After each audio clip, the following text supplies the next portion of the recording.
The Valari Empire had ruled the stars for 3,000 years. They had conquered 12 species and made them bow. They had never lost a war.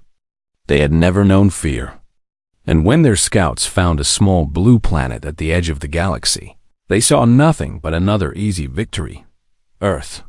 That was what the creatures called their world. The Valari watched them for 6 months. They saw humans fighting each other over land, over money, over ideas. They saw wars and hunger and chaos. Admiral Korvax, the greatest military commander in Valari history, laughed when he read the reports. "They are children," he said to his officers. "They cannot even make peace among themselves. How will they stand against us?" The High Council of the Valari Empire gave the order. "Take Earth. Take its water, its metals, its people. Add them to the labor colonies where other conquered species worked until they died." It would be simple. It would be quick. It always was. 3,000 warships crossed the darkness of space. They were massive things, each one the size of a mountain, carrying weapons that could turn cities to ash in seconds. When they arrived above Earth, they blocked out the sun itself. Captain Park Jin-ho stood on the bridge of the UN Defiance, humanity's largest warship. He was a quiet man with tired eyes and gray hair at his temples.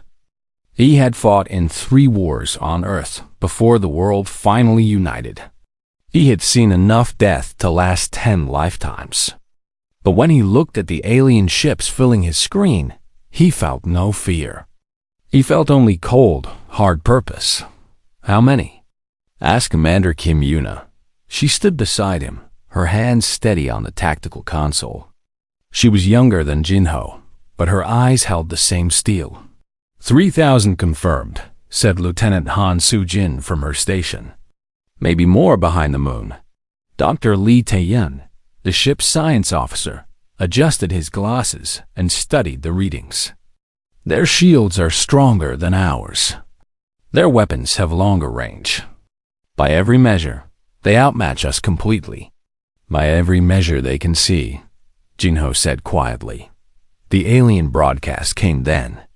It played on every screen, every phone, every radio on Earth. The Valari spoke in perfect English, perfect Korean, perfect every language. Their translation technology was flawless. People of Earth, you are now subjects of the Valari Empire. You will surrender your weapons. You will surrender your leaders. You will surrender your world. You have 1 rotation of your planet to comply. If you do not, we will burn your cities until nothing remains. This is not a negotiation. This is your only warning. Across the world, people screamed. They ran through streets. They held their children and cried. The aliens watched this from their ships and felt satisfied. This was how it always went. The fear, the panic, the breaking of spirit before a single shot was fired. But they did not see what happened in the shadows deep beneath the mountains of Korea. General Choi Min-ho walked through halls that did not exist on any map. These tunnels had been built in secret over 200 years. Since the day humanity first heard alien signals in the void, they had been preparing. Every nation had contributed. Every generation had added more. Status report, Min-ho said. All defense platforms are online, his aide reported. Orbital weapons are charged. Ground forces are in position. The hidden fleet awaits your command. Min-ho nodded slowly.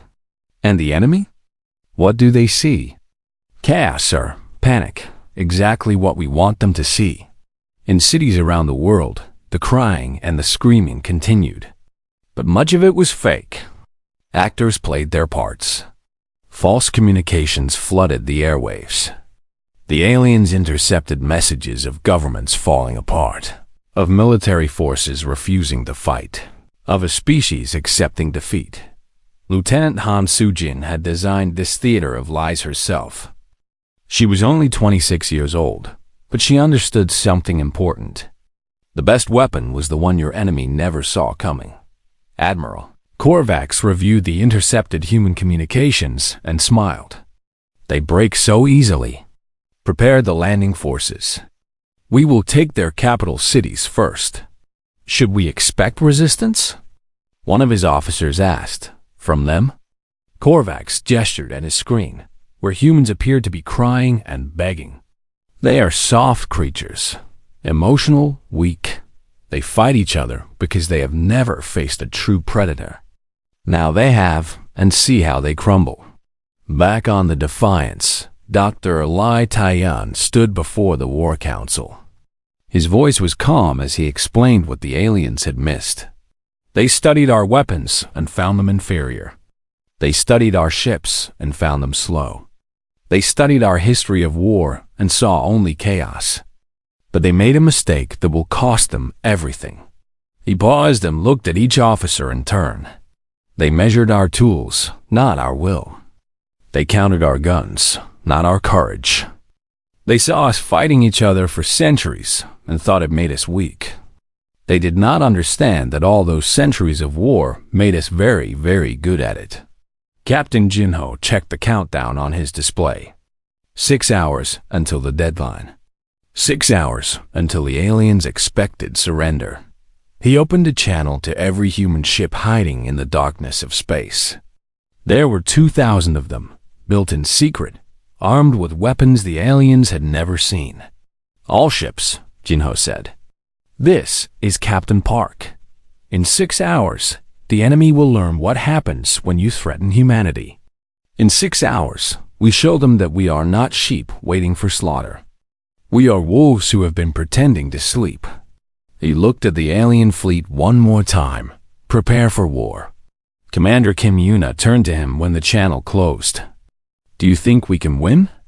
Jinho did not answer for a long moment.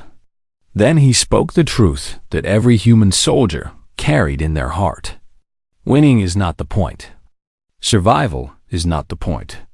The point is that they came for our children, our homes, our future. And for that, we will make them pay a price so terrible that no one will ever dare try again. The countdown continued. Earth waited in false panic and real preparation. And somewhere in the dark between stars, Admiral Korvax smiled at his easy victory, never knowing that he had just made the worst mistake in galactic history. He had given humanity a common enemy. The hours passed slowly. On the surface of Earth, the theater of fear continued. News channels showed crying families. Radio stations broadcast prayers and goodbyes. Social media filled with messages of despair. To anyone watching from above, it looked like a world accepting its end. Admiral Korvax watched it all from his command ship, the Eternal Victory. He had conquered 11 worlds before this one. He knew what defeat looked like, and Earth was showing every sign. The humans are broken, he told his council. Their leaders cannot even agree on how to surrender. Some want to fight. Some want to run. Most simply weep. His tactical officer, a tall creature with 4 arms, nodded in agreement. Our ground forces are ready. We can begin landing in 3 hours. No, Korvax said. We wait for their deadline to pass. Let them feel every moment of their fear. Let them understand completely that they had a choice, and they were too weak to take it. What Korvax did not know was that every transmission he intercepted was a lie. Deep in a bunker beneath Seoul, Lieutenant Han Sujin worked without rest. Her eyes were red from staring at screens, but her mind was sharp as a blade. She had built this web of false signals over 5 years, preparing for a day she hoped would never come.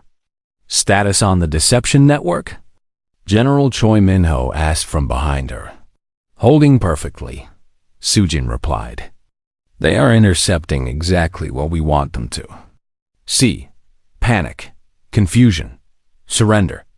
I have no idea what is actually happening. And what was actually happening was something the Volari could not imagine. Across the world, hidden factories worked at full speed. Weapons moved through underground tunnels.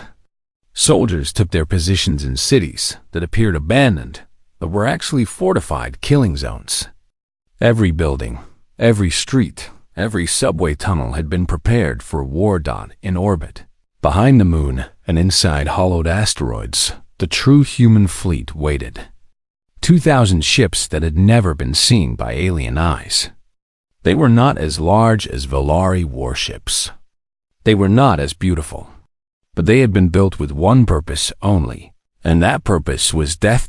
Captain Park Jin-ho reviewed the battle plan one final time. Beside him, Commander Kim Yuna ran calculations on her console. Their shields use a rotating frequency, she said. Our weapons are tuned to match. When we fire, their shields will fail. How long did it take to figure that out? Jin-ho asked. 60 years. 3 generations of scientists worked on nothing else. Jin-ho nodded slowly. 60 years of preparation for a single moment. That was humanity's greatest weapon. Not guns or ships or bombs. Patience. The ability to plan not for months, but for centuries. Dr. Lee Tae-yun joined them on the bridge. He looked tired but calm. I have finished analyzing their fleet formation. They are arranged for intimidation, not combat. They expect us to surrender. They have not even raised their weapons to full power. Their mistake, Yuna said coldly. On Earth, the final hours of the deadline approached. President Moonari sat in a secure bunker with leaders from every nation. They did not cry. They did not pray. They simply waited. The alien commander has sent another message, an aide reported. He wants to know if we have decided to surrender. Nari looked at the faces around her. Korean, American, Russian, Chinese, Indian, African, European. For the first time in human history, there were no divisions. No politics. No borders. Just humanity, facing death together. Send no reply, she said. Let them wonder. Admiral Korvax did wonder. The silence from Earth confused him slightly. Surrendering species usually begged and bargained until the last moment. But humans simply stopped responding. Perhaps they have accepted their fate, his advisor suggested. Perhaps they have nothing left to say. Perhaps, Korvax agreed. But something felt wrong. A small doubt, like an itch he could not scratch. He had conquered many worlds, and this one felt different. He could not explain why he pushed the doubt away. Humans were weak. Their technology was primitive. Their planet was divided. There was nothing to fear from them. The countdown reached 0. The deadline is passed, Korvax announced. Begin the invasion. Landing forces, descend to the surface. Show them the price of defiance. Thousands of landing craft dropped from the Valari warships. They fell toward Earth like metal rain, carrying soldiers who had never known defeat. They targeted the great cities, Seoul, New York, London, Beijing, Moscow. They expected to find chaos and terror. They found empty streets. The first Valari soldiers landed in Seoul and found nothing. No people, no resistance, no life at all. The city looked abandoned, as if everyone had simply vanished. Where are they? A Valari commander asked, confused. Scan for life signs. Scanning. There are humans here, but they are beneath us, underground. Before the commander could respond, the ground exploded. Sergeant Yoon Hana had waited in the tunnels for 3 days. She had not slept. She had barely eaten. But when the signal came, she was ready. She pressed the detonator, and the street above her vanished in fire. Across Seoul, across the world, the same thing happened. Valari landing forces that expected easy victory found themselves in a trap. Buildings fell on them. Streets collapsed beneath them. Humans attacked from every shadow, from every tunnel, from every hiding place. And in orbit, the real battle began. Captain Jinho opened a channel to his fleet. All ships, this is the moment. For Earth, for humanity, for everyone who will come after us. 2,000 human warships emerged from the darkness at once. They did not come from where the Valari expected. They came from every direction, surrounding the alien fleet like wolves around wounded prey. Admiral Korvax stared at his tactical display in disbelief. Where did they come from? We scanned for months. We saw nothing. Their ships were hidden, Admiral. Their signals were masked. We never detected them. For the first time in 300 years, Korvax felt cold fear in his heart. He had been tricked. He'd walked into a trap designed by creatures he thought were primitive, and now his fleet was surrounded. All ships, raise shields to maximum, he ordered. Return fire. Destroy them. The Valari fleet opened fire with weapons that had burned cities on a dozen worlds. But the human ships did something unexpected. They did not run. They did not hide. They flew directly into the storm of energy and death, and they fired back. Human weapons hit Valari shields, and those shields failed. The rotating frequencies that had protected the aliens for centuries were useless. Human scientists had solved the puzzle. Human engineers had built the answer. Human soldiers delivered it. The first Valari warship exploded in a ball of fire visible from Earth. Then the second. Then the third. Commander Kim Yuna spoke over the fleet channel, her voice steady as death itself. This is for our home. This is for our children. This is for everyone who thought we would kneel. The battle for Earth had begun, and humanity was not losing. The space above Earth burned with the light of dying ships. Explosions bloomed like flowers of fire against the black sky. From the surface, it looked like the stars themselves were at war. Admiral Korvax screamed orders at his officers. Nothing made sense. His shields failed. His weapons missed. His ships died by the dozens, and the humans just kept coming. How is this possible? He demanded. Their technology is inferior. Our scans confirmed it. Admiral, his tactical officer said with fear in his voice. Their technology is inferior. But their tactics are not. They knew exactly how to hurt us. They planned for this. They had. For 200 years, humanity had done nothing but plan for this moment. Captain Park Jinho commanded his fleet from the Bridge of the Defiance. Around him, screens showed the battle in terrible detail. Human ships died too. He watched them burn, watched their crews vanish in fire and vacuum. Each death hurt him. But he did not look away. Concentrate fire on their flagship, he ordered. Kill the head, and the body will fall. The Eternal Victory, Admiral Korvax's command ship, was the largest vessel in the Valari fleet. It had destroyed entire civilizations.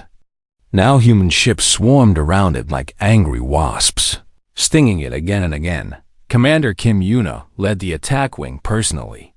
Her ship, the Vengeance, dove between enemy cannons and released a spread of missiles directly at the flagship's engines. The explosion shook the massive ship. Its lights flickered. Direct hit, Yuna reported.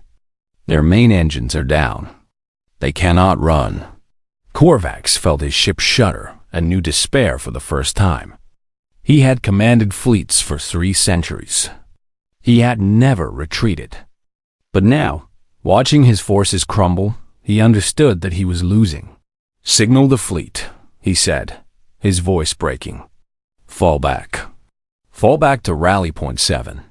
But falling back was not simple. Human ships had spread mines throughout the space around Earth. Billions of tiny devices, each no bigger than a coin, waited in the darkness.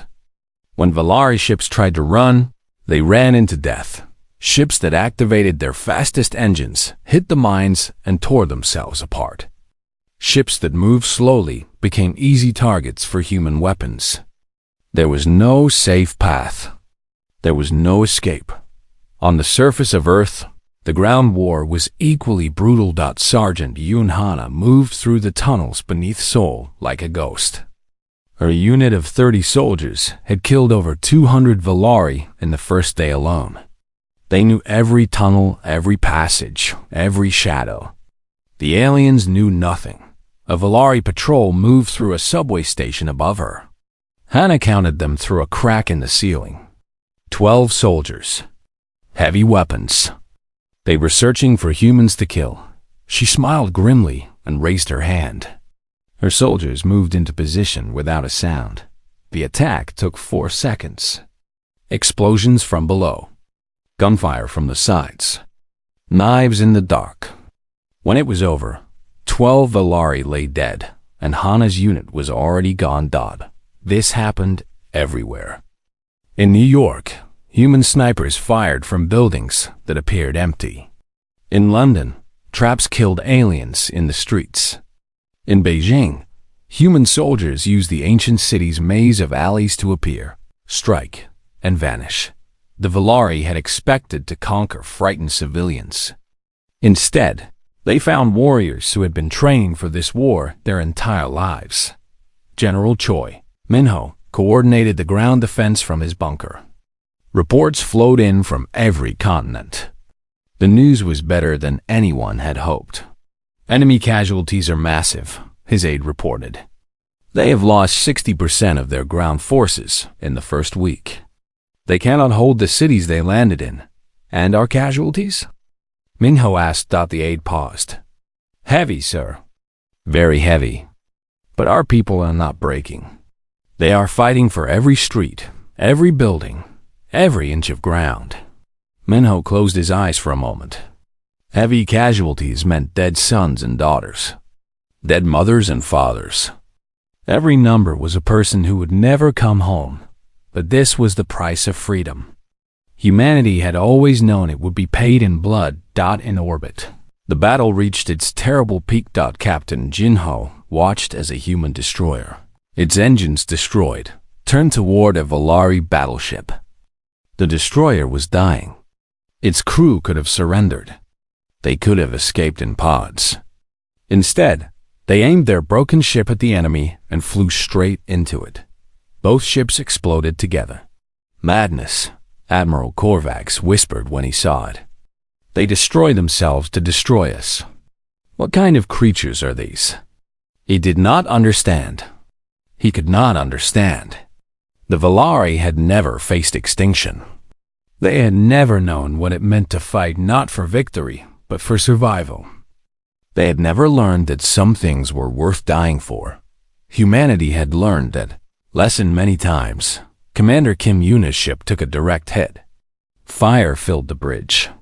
Her tactical console exploded, burning her hands. But she did not stop fighting. All weapons, continue firing, she ordered through gritted teeth. We are not dead yet. Her crew, bleeding and burning, obeyed. They fired until their weapons were empty. They fired until their ship could barely move. They fired because giving up was not something humans did. When the Defiance finally reached them, pulling the Vengeance away from the battle, Yuna had lost half her crew. She sat in her broken chair, hands wrapped in bloody bandages, and watched the enemy fleet burn. We are winning, Jinho told her quietly. Are we? She looked at the debris that had once been human ships. It does not feel like winning. It never does. But look at them, Yuna. They came here thinking we were easy prey. Now they are dying. Now they are running. Now they understand that humanity will never surrender. He was right. After 7 days of battle, the Valari fleet was broken. Over half their ships were destroyed or disabled. Their ground forces were being slaughtered. Admiral Korvax, the greatest military commander in their history, had lost his first war, but it was not over. The Valari still had ships. They still had weapons. And cornered animals were always dangerous. Korvax looked at the ruins of his fleet and made a decision. If he could not conquer Earth, he would burn it. He would fire every weapon at the planet itself. He would kill every human, destroy every city, turn the blue world to ash. Prepare the planetary bombardment, he ordered. Maximum yield. Target everything. His officers hesitated. Destroying a planet was forbidden by Velari law. It was considered the act of monsters. Do it, Korvax commanded. These creatures are too dangerous to exist. If we cannot have their world, no one will. The remaining Velari ships turned their weapons toward Earth. Cannons powered up. Missiles armed. In moments, they would fire, and billions would die. On the Defiance, alarms screamed as sensors detected the power buildup. They are going to destroy the planet, Dr. Li Taeying said, his face pale. They know they have lost, so they are going to kill everyone. Captain Jinho stood very still. He looked at his crew, at the planet below, at the enemy above. Then he gave his final order. All ships, ramming speed. Stop them at any cost. The human fleet surged forward. They flew into the guns of the enemy. They used their ships as weapons, as shields, as anything that would stop the bombardment. And they died. They died by the hundreds. But they did not stop, because some things were worth more than survival. The human fleet crashed into the Velari ships like a wave of fire. They did not fight to win anymore. They fought to stop the bombardment. They used their own ships as shields.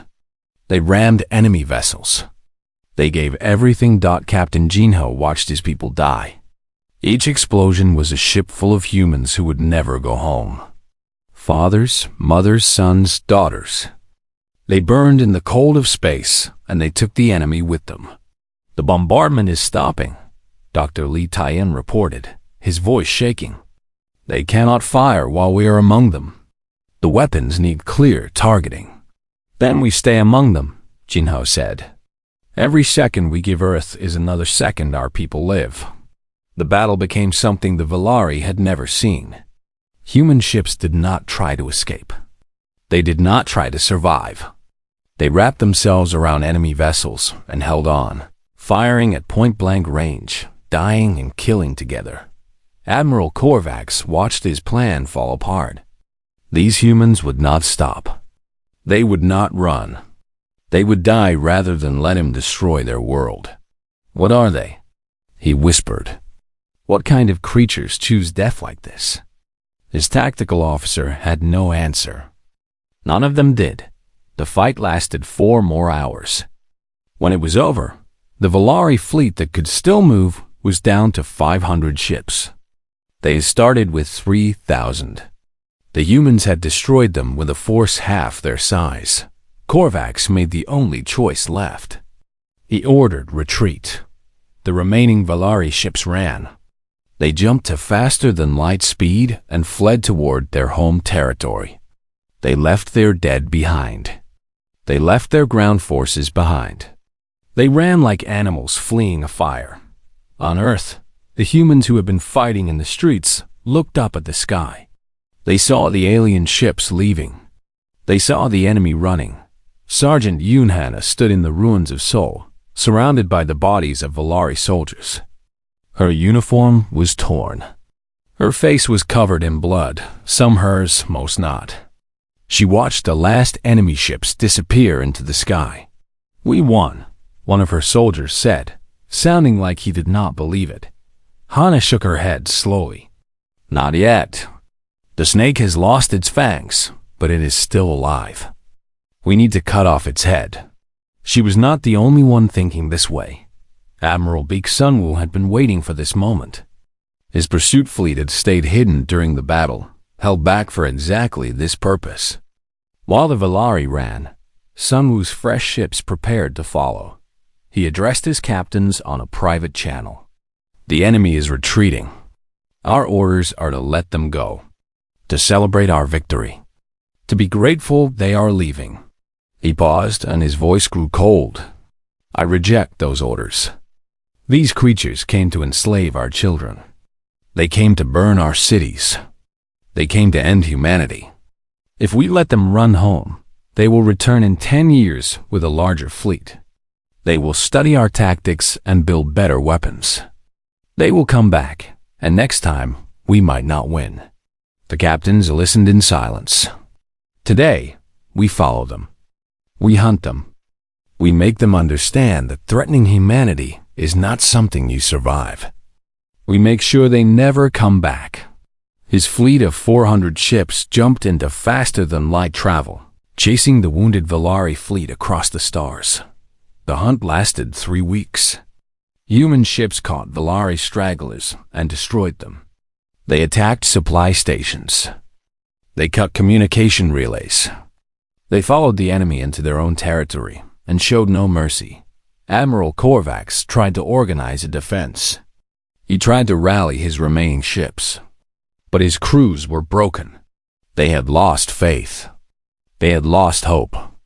They had seen what humans could do, and they were afraid. "How are they following us?" Korvax demanded. "Their ships are slower than ours." "Our data said so." "Our data was wrong," his officer replied. "They hid their true capabilities. Everything we knew about them was lies." Korvax felt something new then, something he had never experienced in his long life. He felt small. He felt weak. He felt like prey.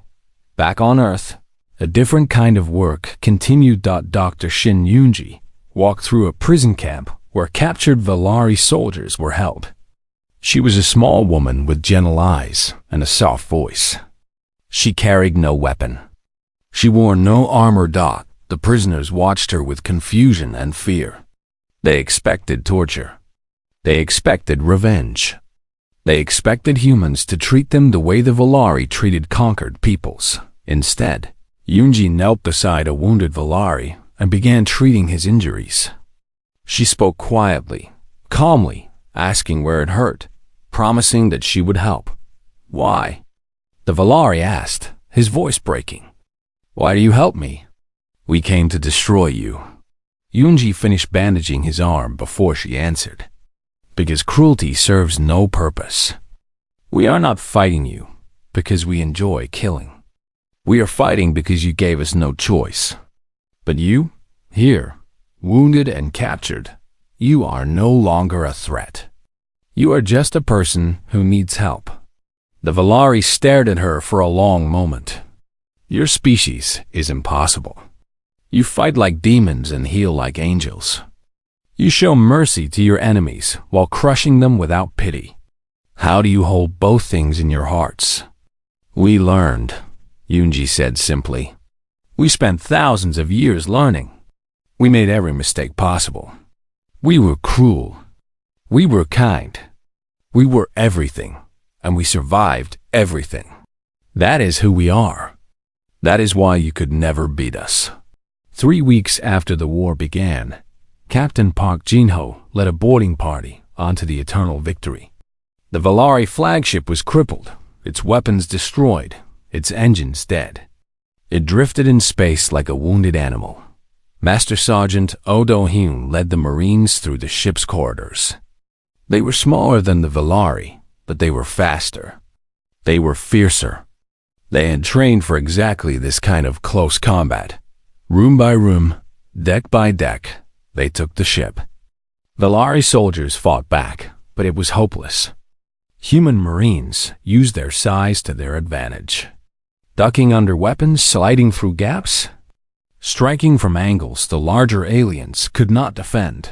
When they reached the bridge, Admiral Korvax was waiting. He stood alone, his officers dead or fled. He held a weapon, but he did not raise it.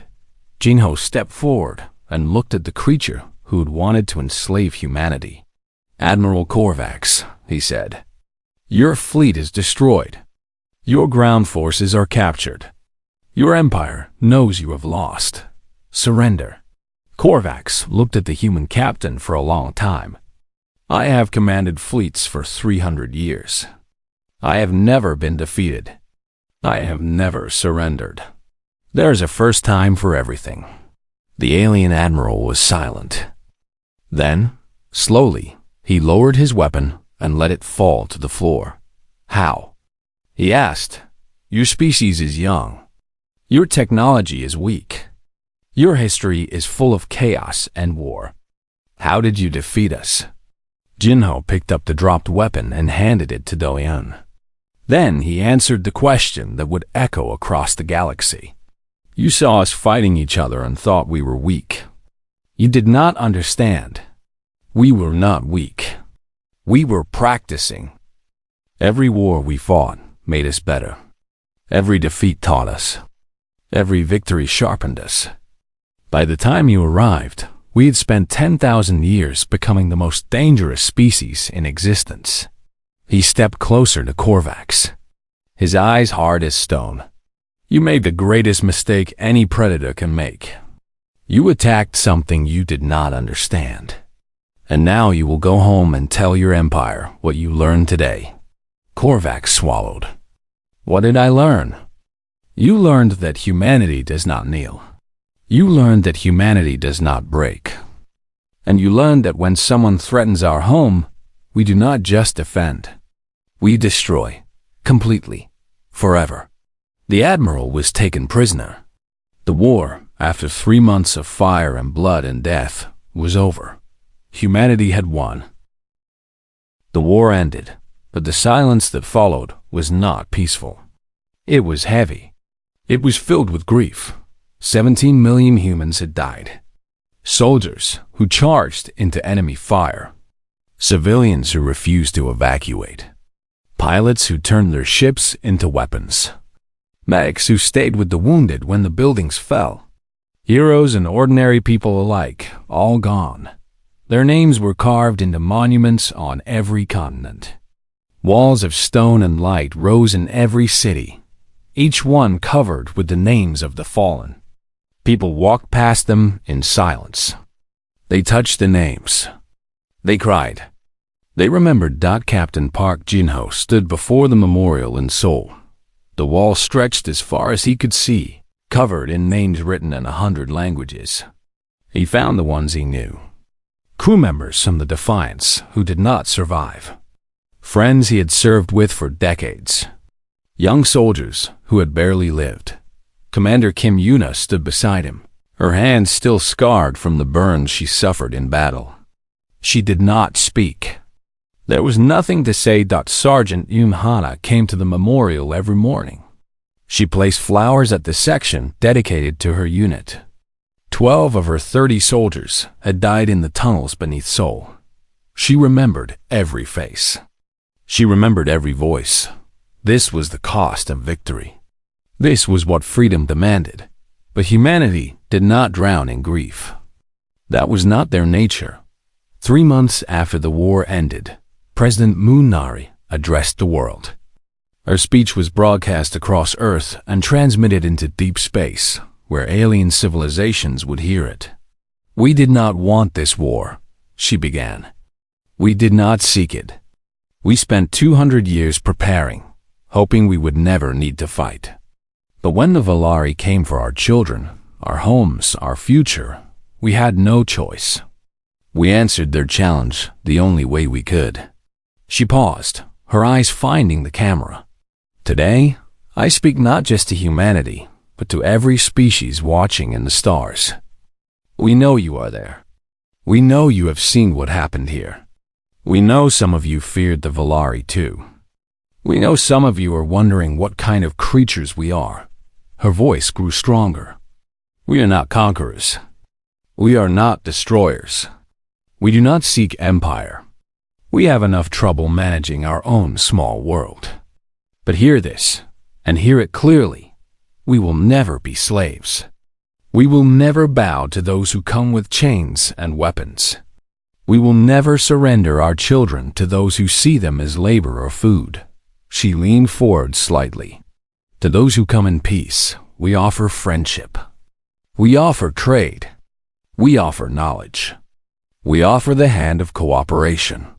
The universe is vast and lonely, and we would rather have friends than enemies." Then her voice dropped, cold and hard. "But to those who come with armies, who dream of conquest, who look at our blue world and see something to take, to you, I offer only this warning. The Valari came with 3,000 ships. They thought we were weak. They thought we were easy. Now their fleet is ash. Their admiral is our prisoner, and their empire will spend generations recovering from what we did to them." She stood straight. "Come, if you dare. Learn what they learned. We are small.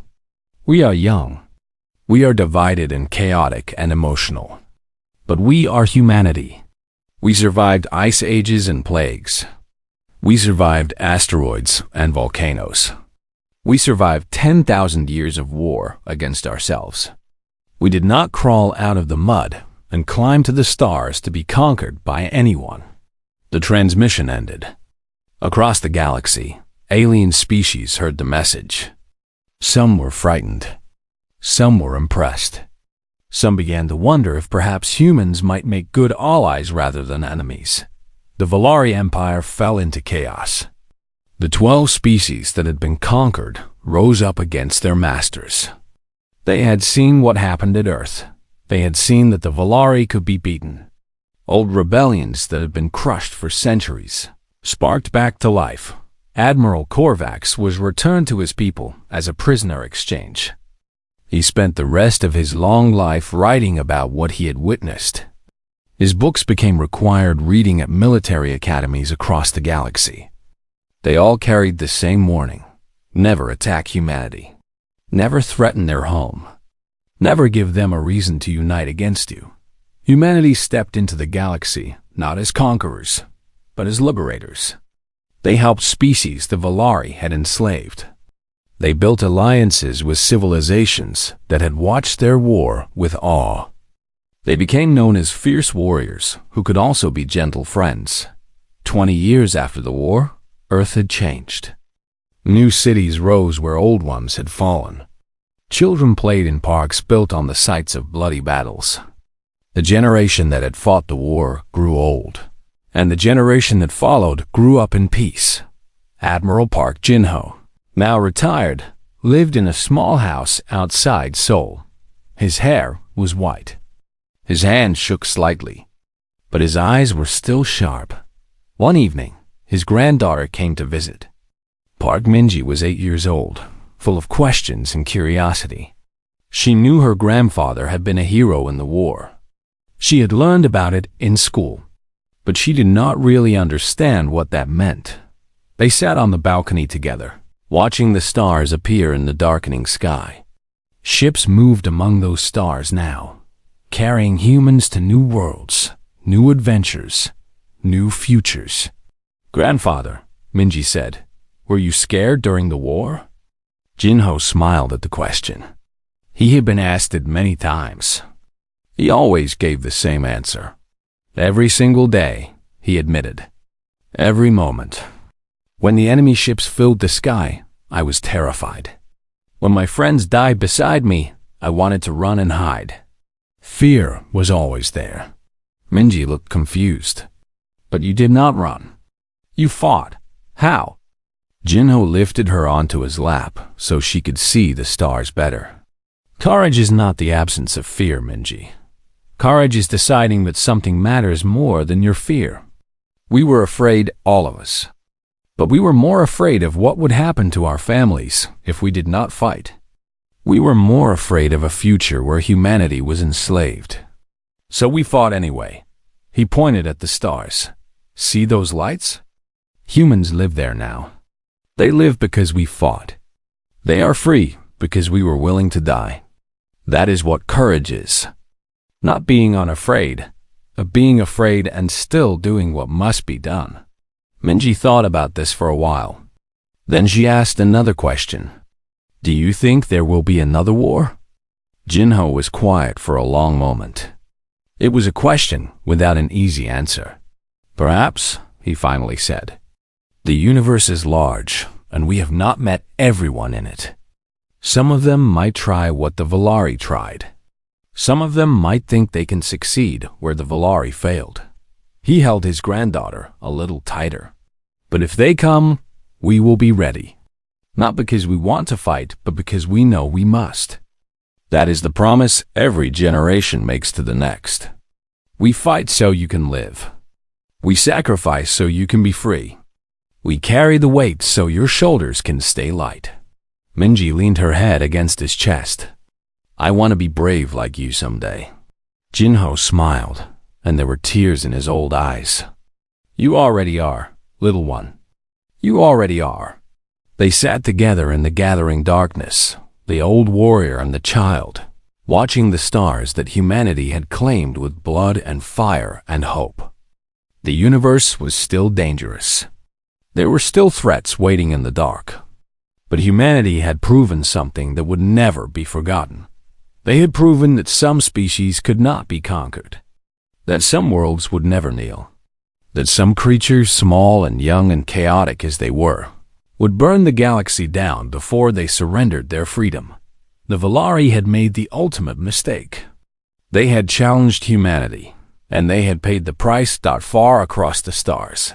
In academies and war rooms, in the halls of alien governments, one truth was now known by all. Let the humans alone.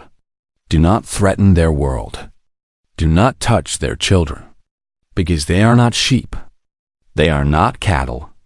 They are the wolves of Earth, and they have learned to hunt among the stars, and they never ever forget.